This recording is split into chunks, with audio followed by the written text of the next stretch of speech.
Hey, John Crestani here, and today I'm going to go over the number one success secret that nobody shares. So get prepared, strap in. I'd have a pen and a notepad ready to take notes because this is going to be a whopper.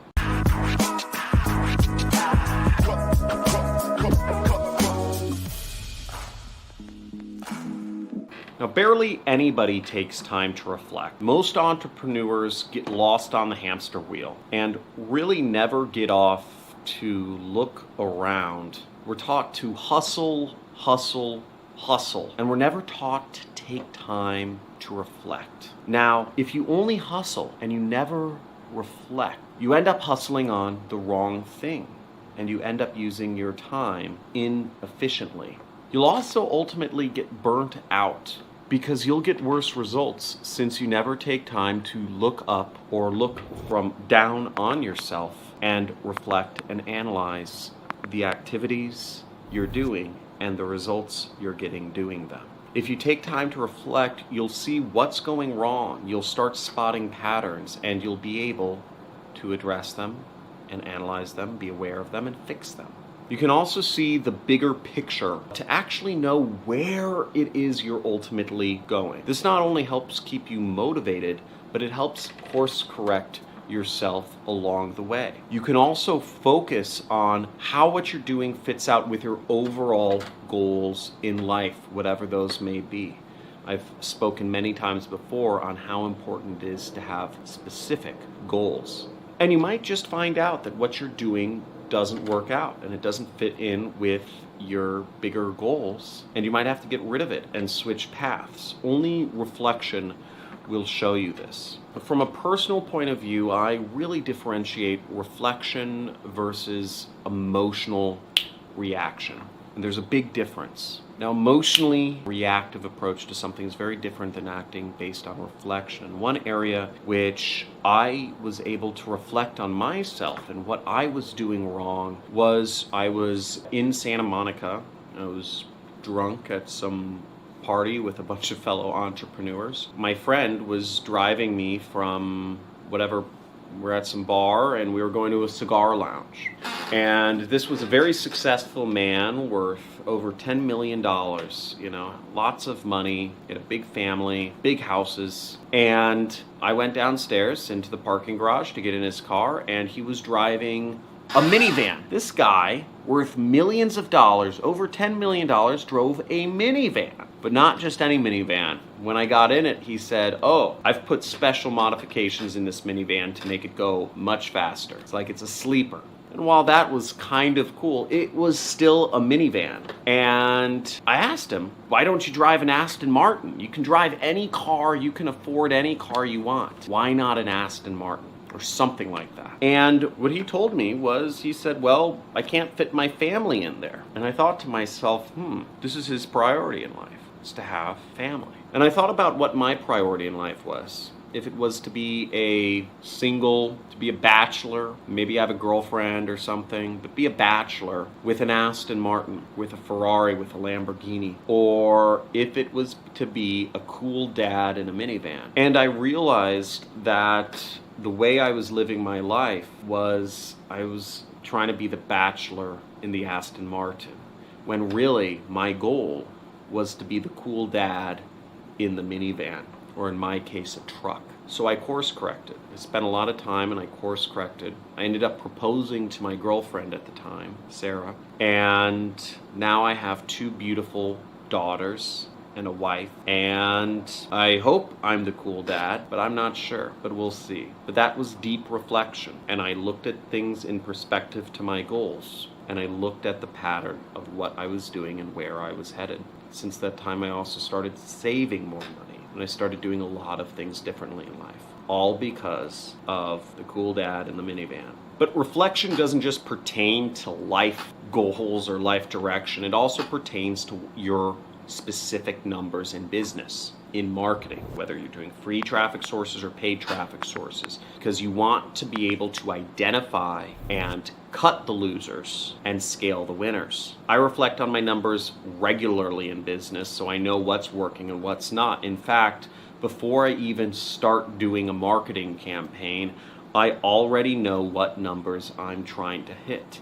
I already have an idea of what numbers my competitors are looking at. Now, the more I reflect on numbers in business, the better my campaigns, my advertising campaigns, and my business does in general. You can only manage what you measure. Now, entrepreneurs who know their numbers end up doing very well. Entrepreneurs who don't care about their numbers and are just looking at everything from a very short-term, day-to-day basis always end up floundering. I've seen it over and over again. I've been doing business for a little while. Most people are short-term thinkers. I see 99% of you out there as short-term thinkers. Now, if you don't know what numbers you need to hit, you just kind of endlessly drift along from business opportunity to business opportunity, and you may even make a little bit of money, but you never make a lot of money. You want to figure out what sorts of numbers are important in your business so you can focus on them. Now, in affiliate marketing, numbers you're looking at are CPA, EPC, stuff like that, right? Each business has a particular important number that you want to look at. You should know exactly how many sales, leads, clicks, impressions that you need to hit your target. So for instance, if I wanted to be making $1 million a month, I know that I'd have to be getting roughly 1,000 sales per day. If I'm promoting weight loss products, I need 1,000 conversions a day because I'm assuming the average product in the weight loss industry for affiliate marketers is $35 CPA. So I need 1,000 sales a day over the course for 30 days to get to my numbers. To get 1,000 sales a day, I need roughly 10,000 clicks per day to the affiliate network on my landing page. Now, to get 10,000 clicks per day, I need to be getting roughly, let's call it 50,000 people going to my landing page. Now, to get 50,000 clicks to my landing page a day, I would need to get 5 million ad impressions per day. So I'd need to show my ad 5 million times a day. So I'd either need to find search terms that are searched 5 million times a day, or I'd need to find websites that get roughly 5 million visitors a day. That's the math to making $1 million a month. But I broke it down into very specific chunks so I know exactly what I need to do. How might something like that inform us of what we need to do? Well, instead of focusing on advertising on websites that get 50,000 visitors a day, I'd only make sure to focus on websites that get 5 million visitors a day. And I'd figure out how, and I just keep working on getting an ad on those. That way I know that whenever I want, I go to $1 million a month.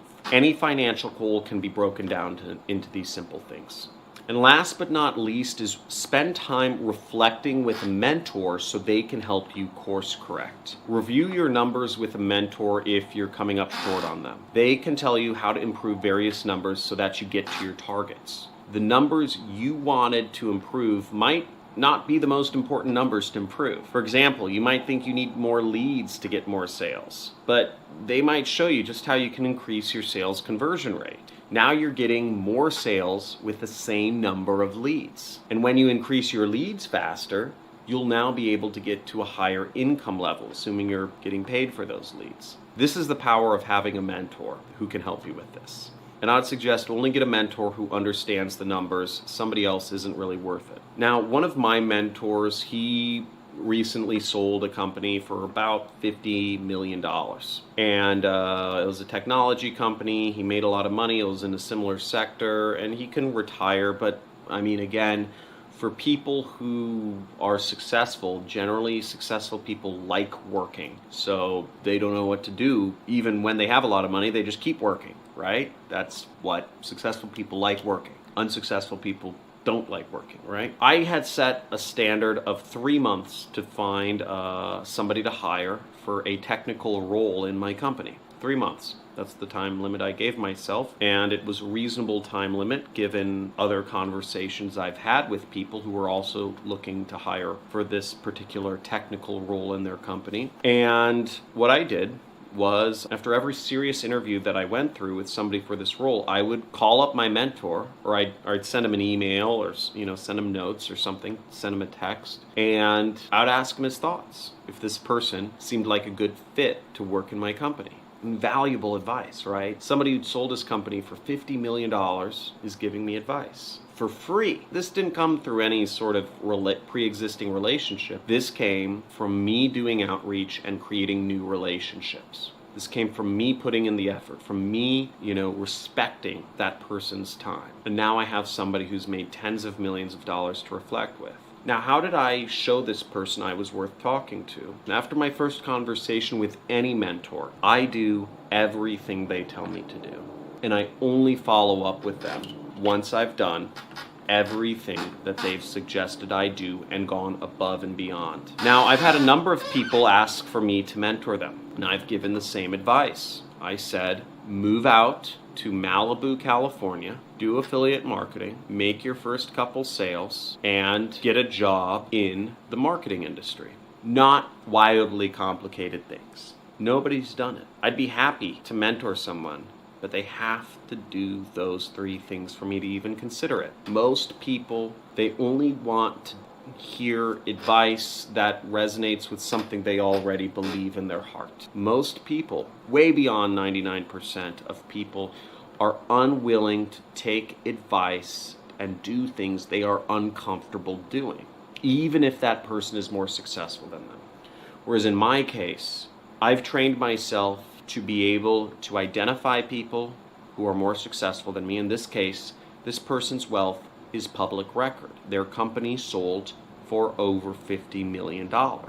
So I know this person is more successful than me. Therefore, when this technical person gave me their advice on what to do, I knew I could trust this person if I'm looking to become wealthier than I already am. And even though their advice felt uncomfortable and I did not agree with it and it didn't make sense to me, I did it anyways. It's really weird that my business is being led in like these directions which I don't even know. I don't even feel comfortable with, right? We set up like a different corporate brand for myself, which cost me thousands of dollars. I spent the last 3 months hiring for a role that has 0 revenue impact in my company. In fact, it just costs me. This new department I set up is costing me $30,000 additional a month. I don't know technical stuff. I've always just outsourced the work for cheap. Why do I need to hire an American for this role? But again, I take the advice of my mentors. I'm willing to do things I don't even agree with and I'm uncomfortable with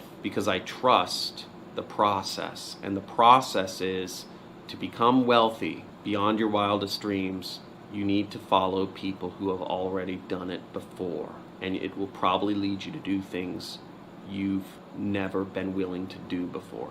So I hope that helps. And let me know if you have any questions for me in the comments below. Subscribe to my channel if you enjoy hearing about marketing and mayhem and success and mindset. If you want to talk with me kind of casually, I don't spend much time, with people on the internet, honestly. But if you do want to talk to me casually, make sure to follow me on Twitch. And I play games occasionally. I play RPGs, JRPGs, card games, etc.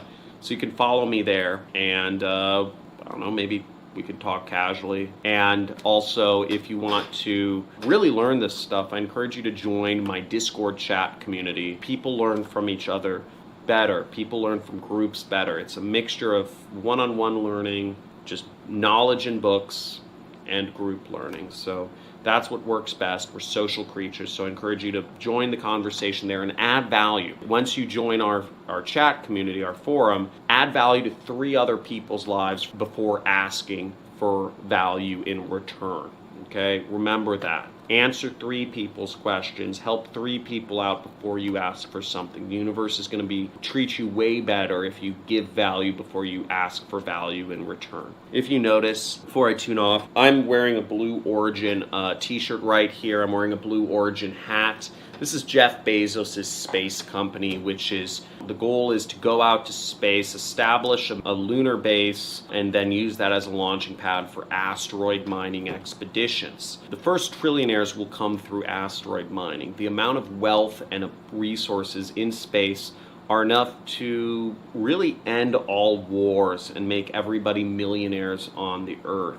So this is where abundance happens. Abundance, what will happen is, if we don't go to space and we don't mine asteroids, is more people will have more babies, and there will be less land for each person, and more people and countries will fight over increasingly scarce resources, and we'll end up in a form of communism and war and caste systems that just really allow for no social mobility, and a lot of people end up dying, and there's a lot of problems, okay? That's what happens. But the good news is that there's unlimited resources, and all this can be prevented if we just go to space. So I encourage you to just start looking into space and asteroid mining and skills to go to space. And if you want a radical change in your life and you want to become successful in a radically different way, look into space. Look into the skills needed to join the US Space Force, for instance, or to work for a company like Blue Origin, or Elon Musk's SpaceX, or Richard Branson's Virgin Galactic. All of these companies have a huge demand for skilled people right now, and not enough people are going into the science, technology, engineering, and math careers that support space programs. So I highly encourage you, look into these things. Learn. There's so much opportunity right now in today's world to become rich from the internet or technology or software or space or all these things. There's endless amounts of opportunities out there, but you need to go out and do it and acquire those skills. And it's going to be hard work, especially to go into space, but they need you. And if you live in America, America especially needs you to go into these sorts of careers and help these companies out, because that is the next frontier. That space is where we belong, because we were born into paradise. We need to bring what's out there back and help make this paradise even better for everyone around us. Sorry, I went on a little rant about space, but I'm going to be talking more about space moving forward and why it's so important we go up there and really become entrepreneurs in space. So talk to you soon. Have a good one. See ya. Bye.